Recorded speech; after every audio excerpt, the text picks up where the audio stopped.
आज हम लोग यहाँ शक्ति की पूजा करने के लिए एकत्रित हुए हैं। अभी तक अनेक संत साधुओं ने, ऋषि मुनियों ने शक्ति के बारे में बहुत कुछ लिखा और बताया, और जो शक्ति का वर्णन उन्होंने अपने गद्य में नहीं कर पाए, उसे उन्होंने पद्य में किया, और उस पर भी इसके बहुत से अर्थ भी जाने। लेकिन एक बात शायद हम लोग नहीं जानते कि हर मनुष्य के अंदर ये सारी शक्तियां सुप्तावस्था में हैं, और ये सारी शक्तियां मनुष्य अपने अंदर जागरूक कर सकता है। ये सुप्तावस्था की जो शक्तियां हैं उनका कोई अंत ही नहीं, न ही उनका कोई अनुमान कोई दे सकता, क्योंकि ऐसे ही 35 कोटि तो देवता आपके अंदर विराज। उसके अलावा न जाने कितनी शक्तियां को चला रहे हैं। लेकिन इतना हम लोग समझ सकते हैं कि जो हमने आज आत्म साक्षात्कार को प्राप्त किया है, तो उसमें जरूर कोई न कोई शक्तियों का कार्य हुआ। उस कार्य के बगैर आप आत्म साक्षात्कार को नहीं प्राप्त कर सकते। ये आत्म साक्षात्कार को प्राप्त करते वक्त हम लोग सोचते हैं ये सहज में हो गया, पर सहज में दो अर्थ। एक तो सहज का अर्थ ये भी है कि आसानी से हो गया, सरलता से हो गया, और दूसरा अर्थ ये होता है कि जिस तरह से जीवंत क्रिया अपने आप घटित हो जाती है, उसी प्रकार आपने आत्म साक्षात्कार को प्राप्त किया। लेकिन ये जीवंत क्रिया जो है, इसके बारे में अगर आप सोचने लग जाएं तो आपकी बुद्धि कुंठित हो जाएगी।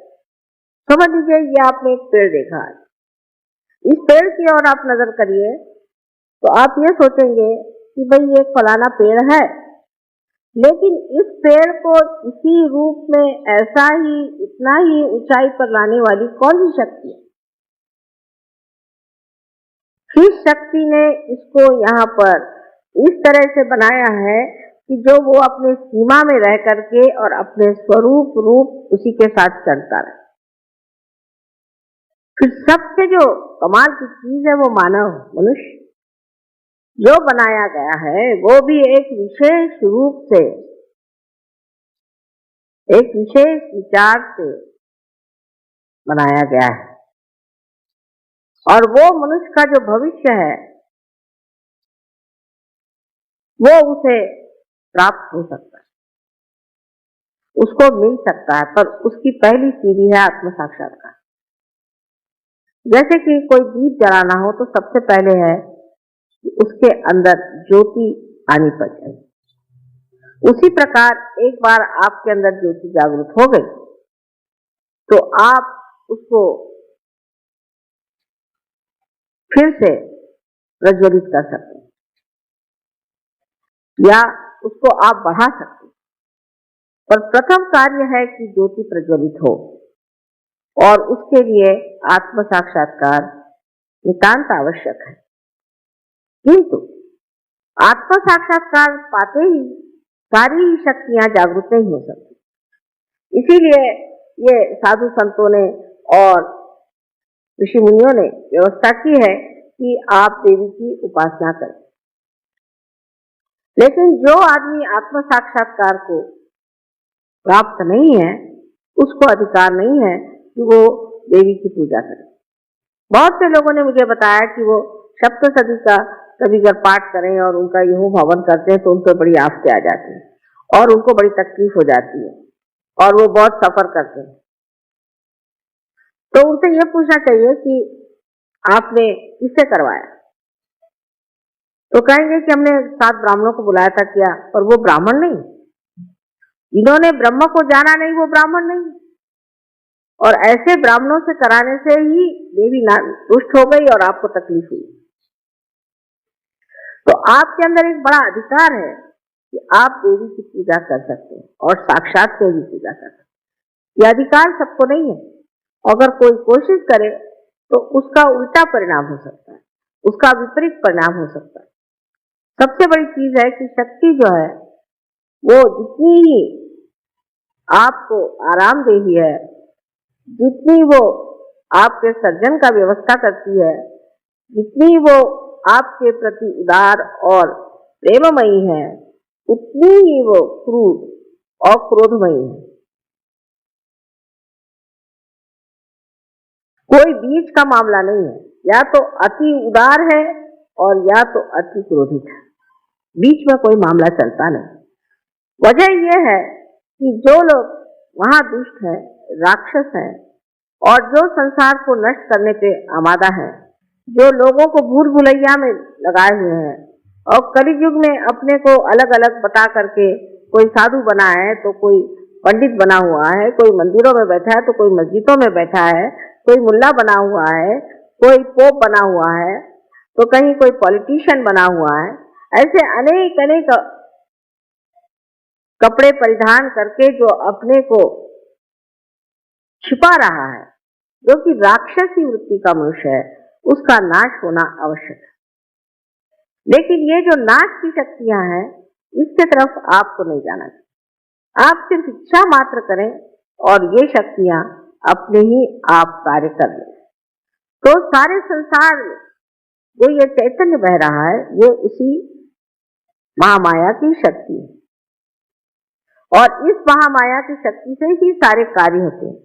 और ये शक्ति सबकी सोचती है, जानती है, सबको पूरी तरह से व्यवस्थित रूप से लाती है, जिसे कहते हैं ऑर्गेनाइज कर लेती है। और सबसे बड़ी चीज है कि ये आप पर प्रेम करती है और इसका प्रेम निर्वाज्य। इस प्रेम में कोई भी मांग नहीं, सिर्फ देने की इच्छा है, आपको पनपाने की इच्छा है, आपको बढ़ाने की इच्छा है, आपकी भलाई की इच्छा है। लेकिन इसी के साथ साथ जो चीजें कांटे बन करके आपके मार्ग में रुकावट डालेंगे, आपके धर्म में खलल डालेंगे या किसी भी तरह से आपको तंग करेंगे, ऐसे लोगों का नाश करना अत्यावश्यक है। लेकिन उसके लिए आप अपनी शक्ति न लगाएं। आपको सिर्फ चाहिए कि आप उस शक्ति के लिए सिर्फ पाचारण करें, आवाहन करें देवी का, और उनसे कहिए कि ये जो अमानुष लोग हैं, इनका आप नाश करें। ये तो पहली चीज हो गई। तो आपको छुट्टी मिल गई कि आप कोई भी आप पे अगर अत्याचार करे, कोई भी आपसे बुराई से बोले, कोई आपको सताए, तो आप पे एक और विशेष रूप से एक स्थिति है जिसमें आप निर्विचार हो जाए। तो सारी चीज को एक आप साक्षी रूप से देखना शुरू करें, एक नाटक करें। जैसे अजीब पागल आदमी मेरे पीछे पड़ा हुआ, इसको क्या करने का है? उसका पागलपन देखिए, उसका मनस्ताप देखिए, उसकी तकलीफें देखिए और आप उस पर हंसिए। अजीब बेवकूफ है। उसके लिए आपको कोई तकलीफ उठाने की जरूरत नहीं। उसके लिए सिर्फ आपको आपका जो किला है वो निर्विचारिता, उसमें जाना चाहिए। और निर्विचारिता में जाते ही साथ आपकी जो कुछ भी संजोने वाली शक्तियां हैं, आनंद देने वाली शक्तियां हैं, प्रेम देने वाली शक्तियां, वो सब की सब समेट करके आपके अंदर आ जाए। लेकिन जब तक आप इन चीजों में उलझे रहेंगे और जब तक आप ये सोचते रहेंगे इसको मैं कैसे इसका सर्वनाश कर दूं, इसको मैं किस तरह से खत्म कर दूं, इस पे मैं क्या इलाज कर लूं, और इस तरह से आप षड्यंत्र बनाते रहेंगे, तब तक आप सच्ची मानिए कि उसका असर आप पे होगा, उस पर नहीं।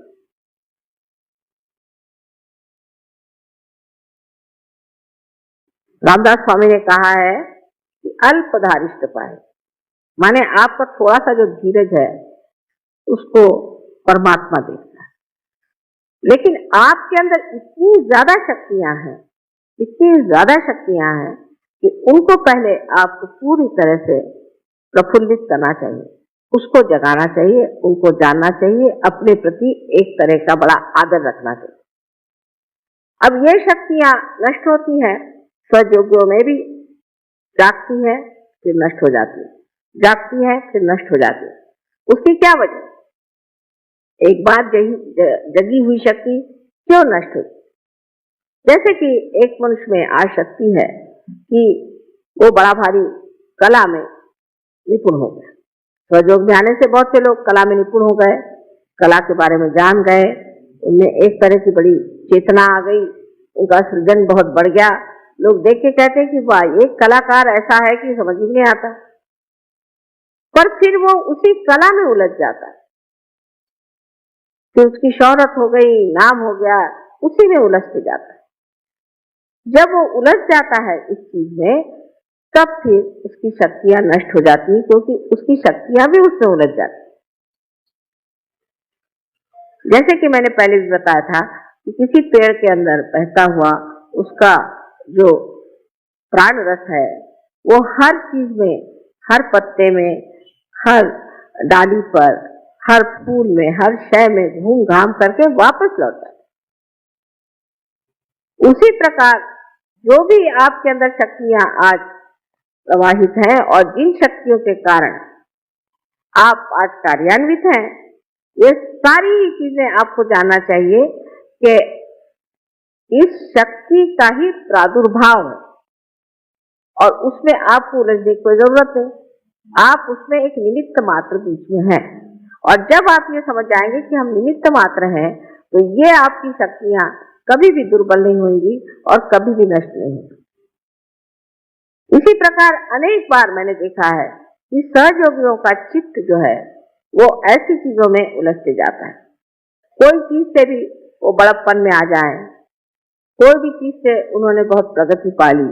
आप जानते हैं कि बहुत से स्टूडेंट्स जो कि क्लास में कुछ नहीं कर पाते थे, फर्स्ट क्लास में आने लग गए, सब कुछ बहुत अच्छा हो गया, तो फिर वो कभी सोचने लग जाए कि वाह, हम तो कितने बड़े हो गए।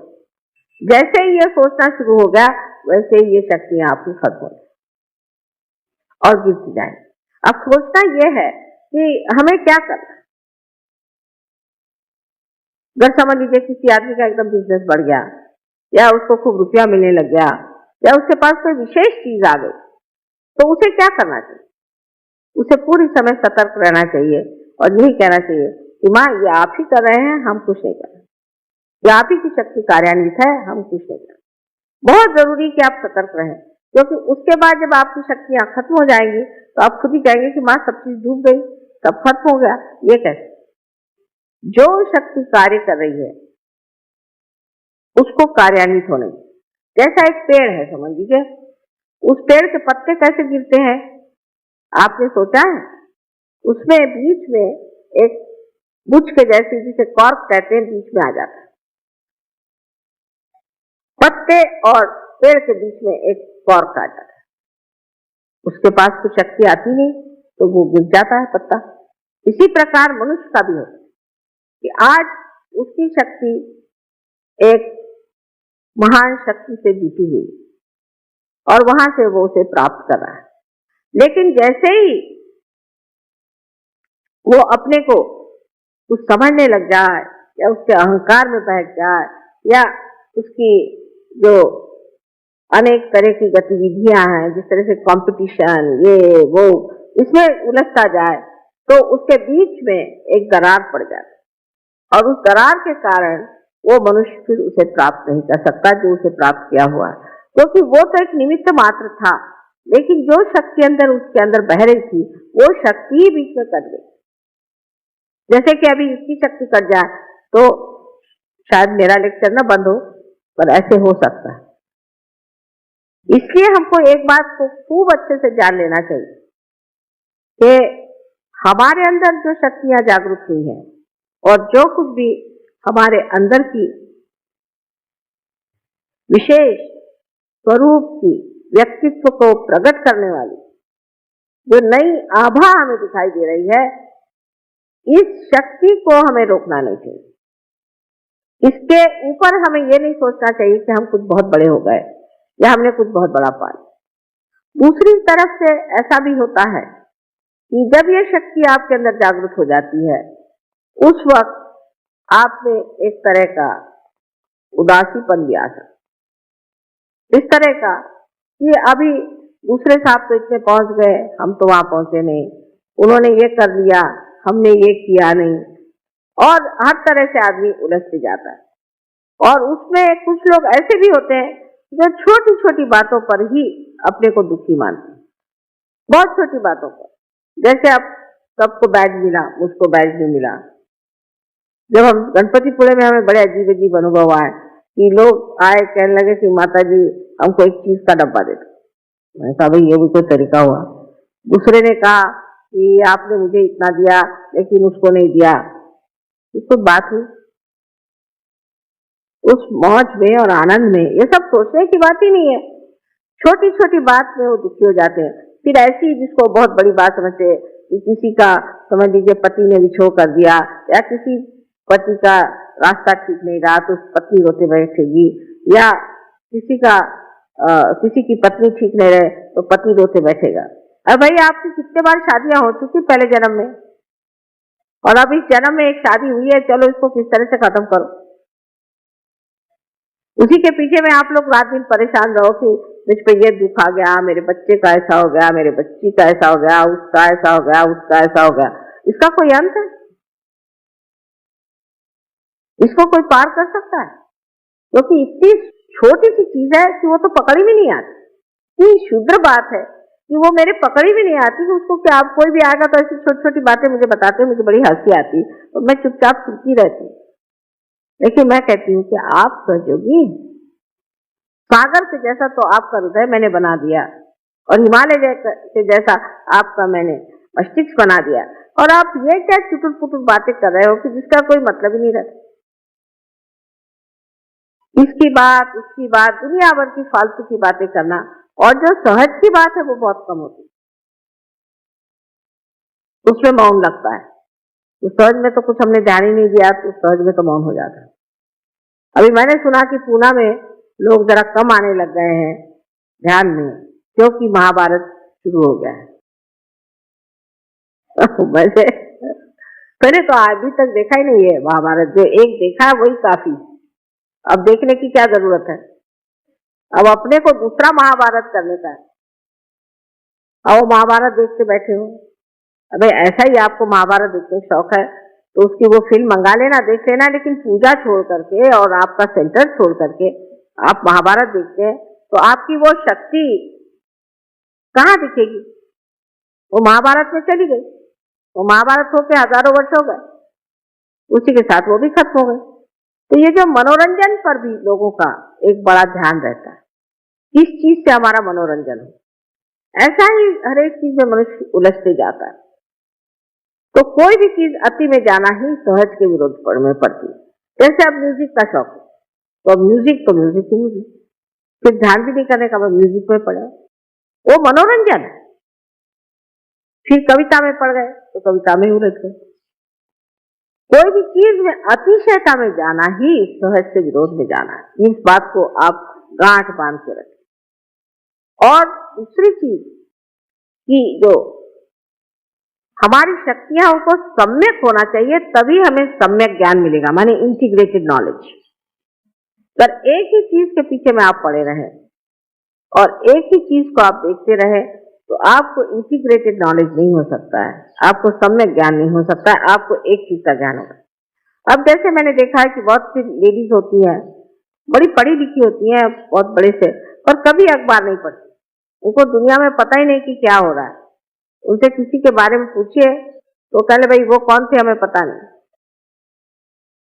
रहे आदमी लोग तो उनका ऐसा है कि उनको सिर्फ ये मालूम है कि कौन सा खाना अच्छा बनता है, किसके घर में अच्छा खाना बनता है, किसके घर जाना चाहिए अच्छा खाने के लिए। खाने के मामले तो हिंदुस्तानी बहुत ही ज्यादा उलझे हुए लोग हैं, बहुत ज्यादा।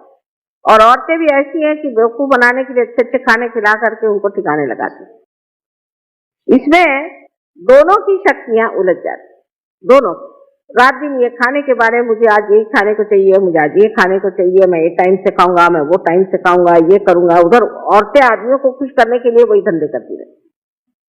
उसमें औरतों की शक्ति भी नष्ट होती है और आदमियों की भी शक्ति नष्ट होती है। इसलिए मैंने ये तरीका निकाला है कि सहयोगियों को सबको खुद खाना बनाना है। अगर किसी ने कहा कि मुझे ये खाने के लिए तो आप ही बनाइए, हालांकि उसके बाद सबको भूखा ही रहना पड़ेगा, पर कोई हर्ज नहीं। आपको कहना कि अच्छा आपको ये चीज खानी है तो आप ही इसको बना दीजिए तो बड़ा अच्छा रहेगा। फिर आप जब आप बनाना शुरू करेंगे तब आप समझेंगे कि ये चीज क्या है। क्योंकि किसी भी चीज को टीका टिप्पणी करनी तो बहुत आसान चीज है। किसी चीज को अच्छा कहना बुरा कहना बहुत ही आसान चीज, लेकिन वो खुद जब आप करने लगते हैं तो पता चलता है कि ये टीका टिप्पणी हम जो कर रहे हैं ये बिल्कुल बेवकूफी है, क्योंकि हमें कोई अधिकार नहीं। तो इस कदर की छोटी छोटी चीजों में भी लोग मुझे आके बताते हैं, मुझे बड़ा आश्चर्य होता है। आप अब साधु हो गए,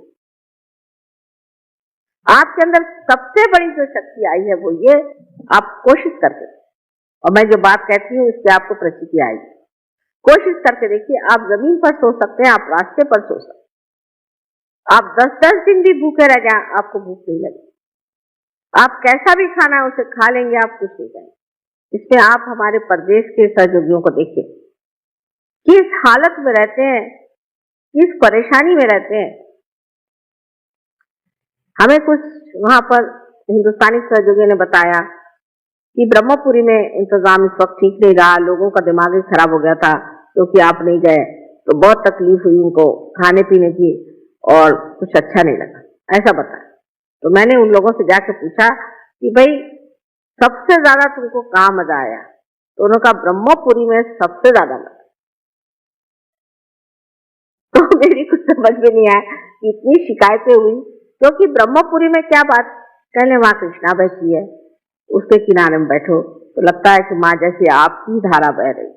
वो सब यही बातें करते रहे, यहाँ ये लोग खाने ही पीने की सोचते रहे।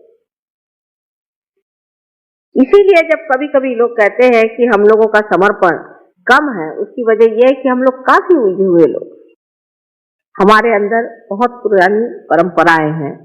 यहाँ अनेक साधु संत हो गए, बड़े बड़े लोग हो गए, बड़े बड़े आदर्श हो गए, और उन आदर्शों की वजह से हमें मालूम है कि अच्छाई क्या है, बड़ी क्या है। लेकिन उसके साथ ही साथ हमारे अंदर एक तरह की ढोंगी वृत्ति आ गई कि हम ढोंग भी कर सकते। कोई भी आदमी अपने को राम कह सकता है, कोई भी आदमी अपने को भगवान कह सकता है, कोई भी आदमी अपने को सीता जी कह सकता है। ये ढोंगी पना की हमारे यहाँ बड़ी भारी शक्ति है। एक साहब ने मुझे कहा कि देखिए वो तो भगवान है। मैंने कहा कैसे? वो कहते हैं भगवान, ये फॉरेन, वो भगवान कहते हैं। मैंने उसको कहने में क्या लगता है, ऐसे कैसे कहेगा कोई कि मैं भगवान? मैंने कहा कह रहे हैं वो भगवान है, लेकिन उसके कुछ तरीके होते हैं। जो आदमी फूल को नहीं सूंघ सकता वो भगवान कैसे हो सकता? हाँ ये तो बात है।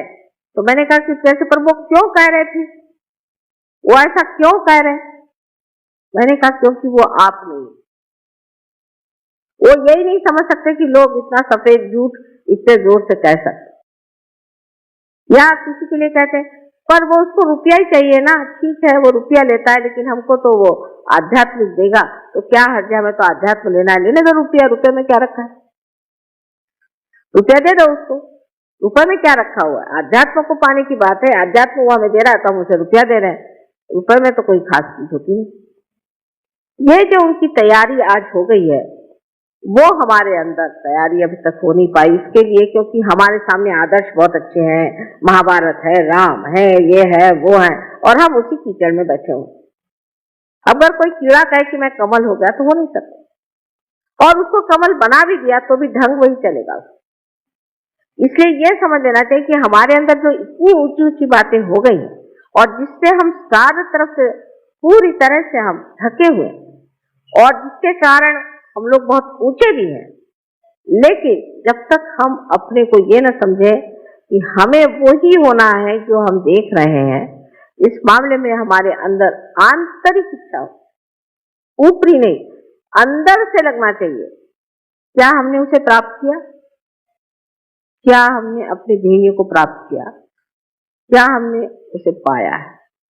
उससे हमें पाना है। इस मामले में ईमानदारी अपने साथ करें, और जब तक ईमानदारी नहीं होगी तब तक शक्ति आपके साथ ईमानदारी नहीं कर सकती। ये आपका और अपना ईजा संबंध है।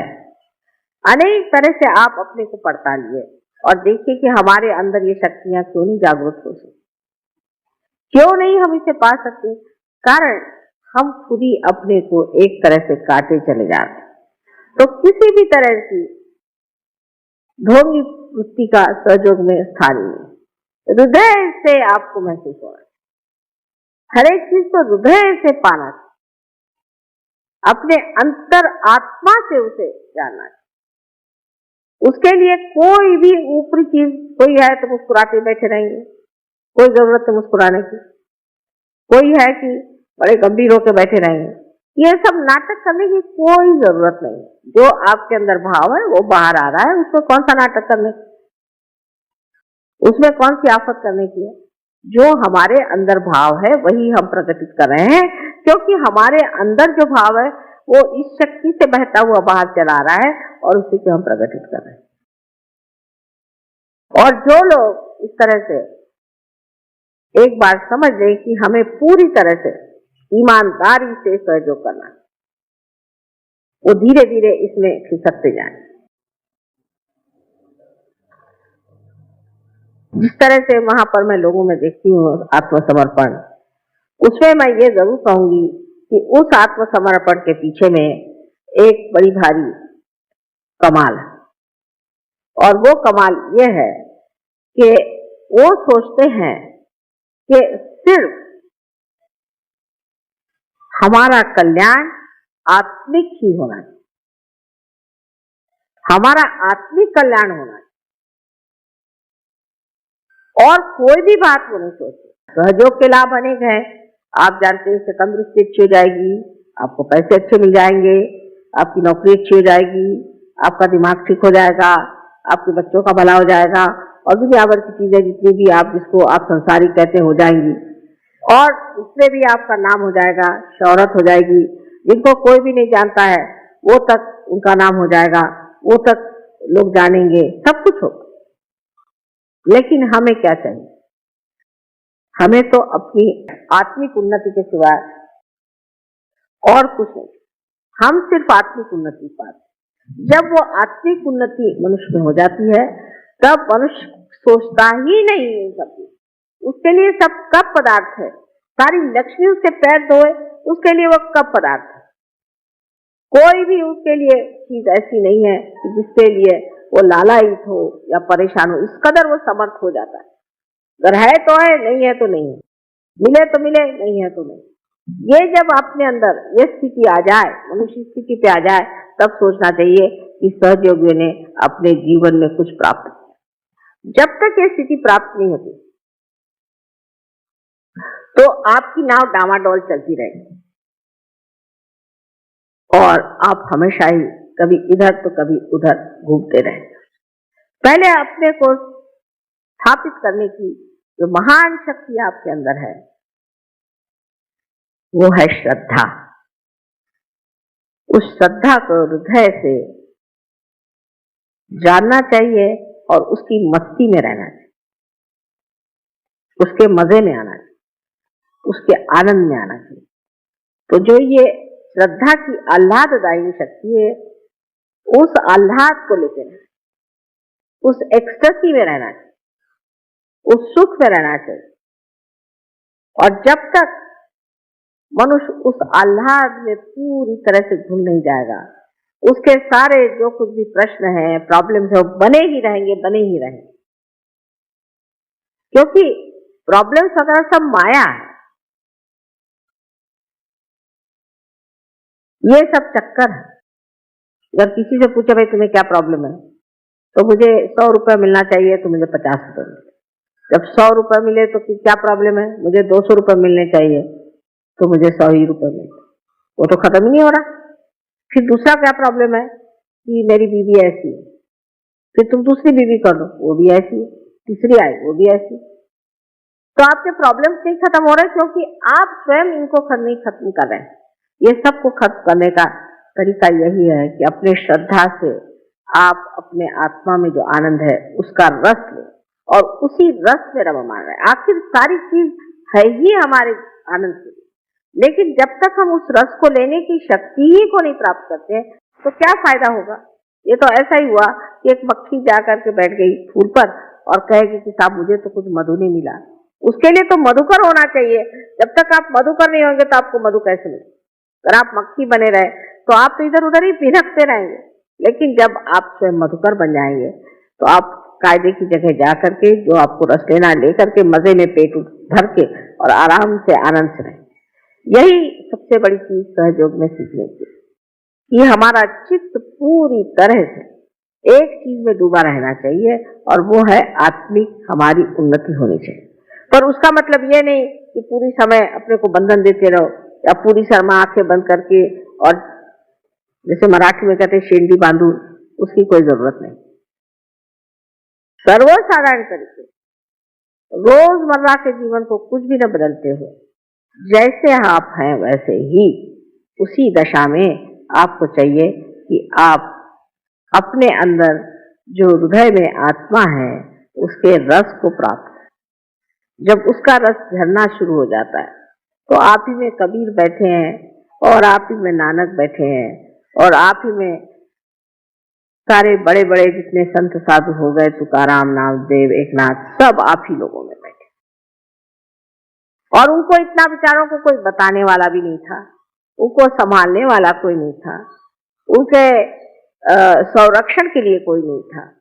ये सब आपको प्राप्त है। आप तो अच्छी छत्र छाया में बैठे हुए, तो भी अब आप उस छत्र छाया में बैठ करके एक अपनी भी छत्र खोल लेते हैं और उसके बारे में फिर चर्चा करते हैं, तो इससे तो आपकी शक्तियां कम हो ही जाएंगी।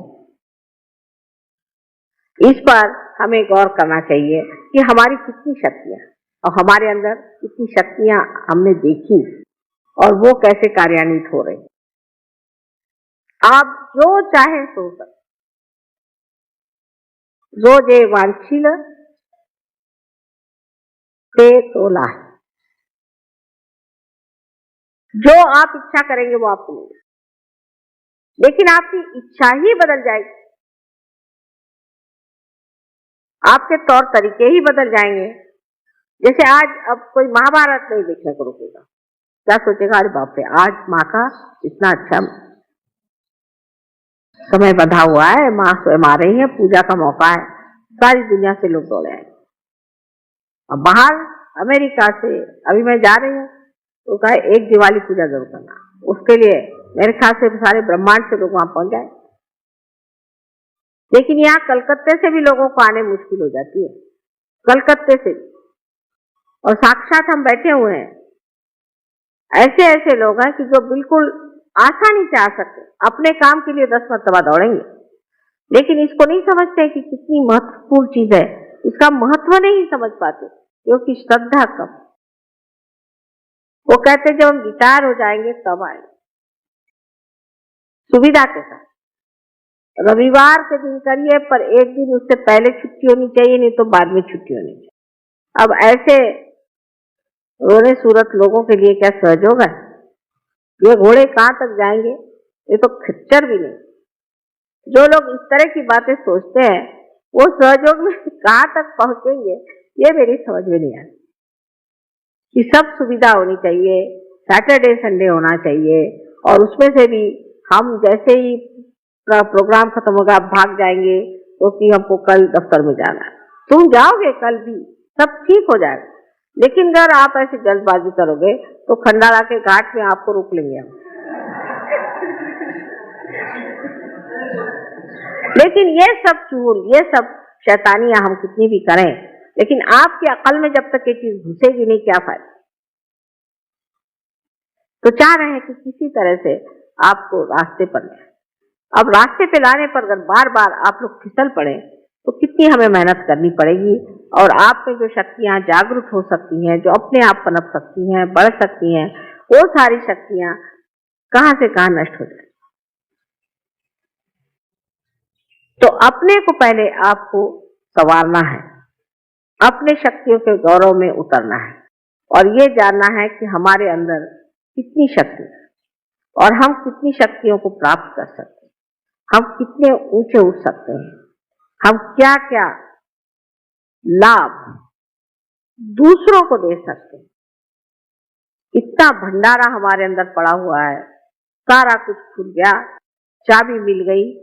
अब खुल जाने पर सिर्फ उसमें से निकाल के लोगों को बांटना और उसका मजा उठाना।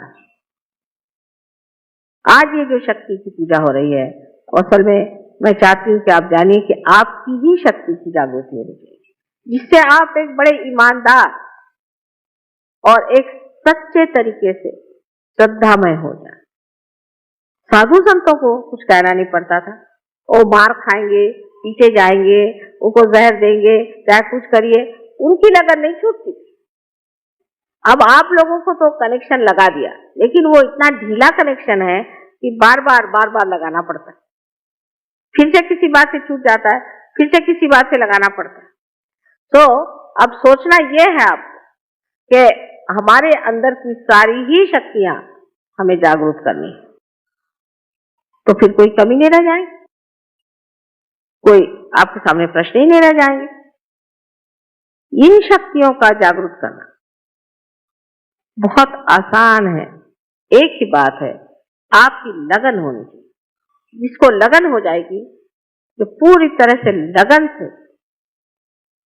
सहयोग में उतरेगा और जिसका हमेशा जी सहयोग पे ही खींचा रहेगा, उधर ही ध्यान रहेगा, उसका सब तो क्षेम हो ही जाएगा। पर पहले योग घटित होना चाहिए, और आधा अधूरा योग किसी काम का नहीं,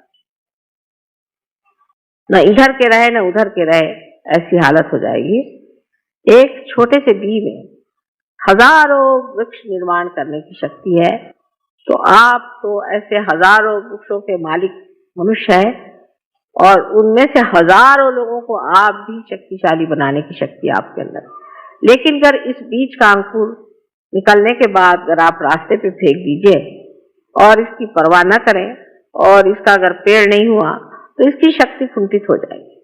तो अपने लिए पूरी तरह से आप इसका अंदाज करें कि हम क्या हैं और हम क्या कर रहे हैं और कहां तक हम पहुंच सकते हैं। इससे आपस के झगड़े, छोटी छोटी क्षुद्र बातें, ऐसी चीजें जो कि रास्ते पर के लोग भी न करें, असभ्यता, ये तो अपने आप से ही ढह जाए, वो तो बचने ही नहीं वाले।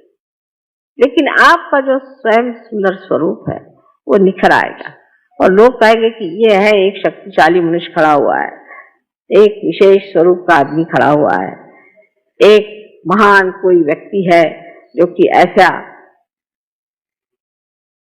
अनूठा उसका सारा व्यवहार है, वो किसी से डरता नहीं, निर्भय है, जहां कहना है कहता है, जहां नहीं कहना नहीं कहता है। ये आ जाए, बाबा भी आ जाए, फिर बाबा के नाना भी आ जाए, सो हो नहीं सकते। जो आप है उस लायक वो लोग नहीं, वो नालायक है। जो नालायक है उनको छोड़ देना चाहिए, उसे क्यों झगड़ा करना। नालायक लोगों से झगड़ा करने को जरूरत, नसीब आपके फूटे जो नालायक से शादी कर ली, ऐसा सोचना चाहिए। और नसीब आपके फूटे जो नालायक आपके माँ बाप है। जो नालायक है उनको काहे को जबरदस्ती सहयोग मिलाना और मेरे खोपड़ी पे लादना कि साहब माँ इसको ठीक करो, क्योंकि वो मेरी बीवी है, क्योंकि वो मेरा बाप है, क्योंकि मेरा बाबा, मेरा दादा।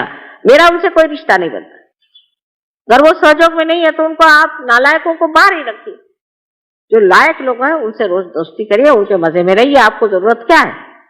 पर यही बात हम लोग नहीं समझ पाते कि ये दुनिया, ये रिश्ते ऐसे चलते रहते हैं, इसमें कुछ रखा नहीं। हाँ, अगर आपकी जिसके साथ में संगति है वो आपके साथ उठ सके, आपके साथ चल सके, आपके साथ बन सके तो ठीक है, और नहीं तो ऐसे नालायक लोगों को कोई जरूरत नहीं सहयोग में लाने।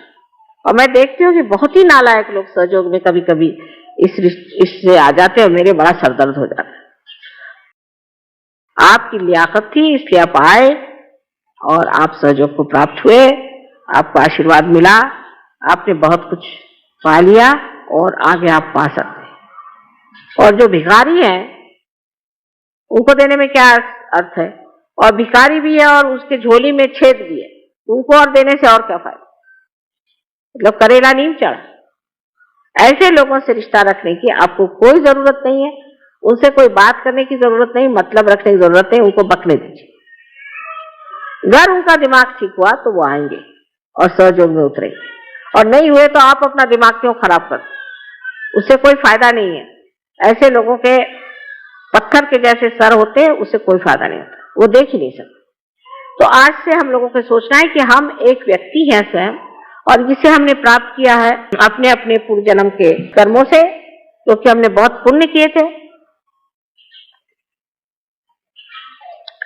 और इसलिए हम आज स्थान पे बैठे हुए हैं, और इससे भी ऊंचे स्थान पे हम बैठ सकते हैं और जा सकते हैं। तो अपने पीछे में बड़े बड़े इस तरह के पत्थर लगा करके आप समुद्र में मत कूदिए। आपको अगर तैरना आता है तो मुक्त होकर के तैरिए, उसका आनंद उठाइए और अपनी सारी शक्तियों से आप प्लावित होइए। आज मेरा अनंत आशीर्वाद है कि आपके अंदर की सुप्त सारी ही शक्तियां जागृत हो, और धीरे धीरे आप इसको महसूस करें, और उसके जो अंदर से प्रवाह की विशेष धाराएं बहें, उसके अंदर आप आनंद लूटें। यही मेरा आपको सबको अनंत आशीर्वाद।